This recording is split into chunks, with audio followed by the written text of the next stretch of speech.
Several news outlets and members of Congress have questioned Customs and Border Protection's use of unmanned aerial surveillance during Minneapolis protests. One America's Christina Bobb has more from Grand Forks Air Force Base in North Dakota.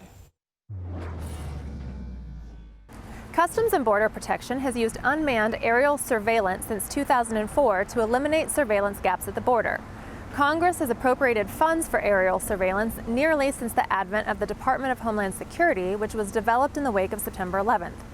Now, in the wake of the protests in Minneapolis, some members of Congress and a handful of media outlets question what the surveillance program is all about and whether CBP is invading the privacy rights of Minneapolis protesters.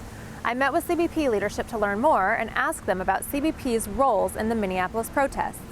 They got over the Minneapolis area around 11 a.m. They reached out to HSI. At that time, it was determined that the support wasn't needed. Since we were already in the area, we reached out to other state and local partners and the command center to ask if anyone needed any assistance since we were already there. They indicated they could possibly use this later on in the evening, but no assistance was needed at the time. There was spotty cloud cover. We really couldn't see a whole lot anyway. The unmanned aircraft responded to a request for support and then quickly departed once they were informed they were no longer needed. Providing situational awareness and support to agents on the ground comprises the vast majority of flight hours for the surveillance systems. The vast majority of the year, we're providing surveillance support along the borders, working closely with the United States Border Patrol. So that's last year we flew about 8,200 hours, contributed to a little over 6,000 apprehensions along the border. So that's the vast majority of our flight hours throughout the year. CBP confirms that their aircraft do not have spycraft capabilities and cannot identify individuals in a crowd. Contrary to recent reports, CBP's unmanned aircraft do not have facial recognition technologies and cannot target specific individuals.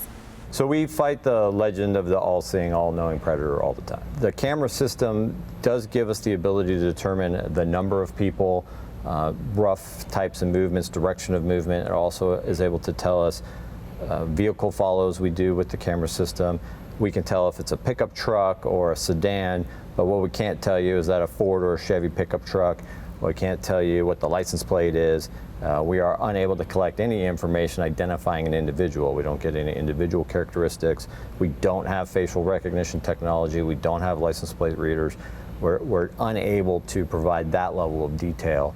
But the information that we do provide is really ultimately valuable in coordination with ground units. CBP confirms that it does coordinate with state, local, and other federal agencies to provide support for law enforcement needs, but their capabilities are limited and cannot target individuals.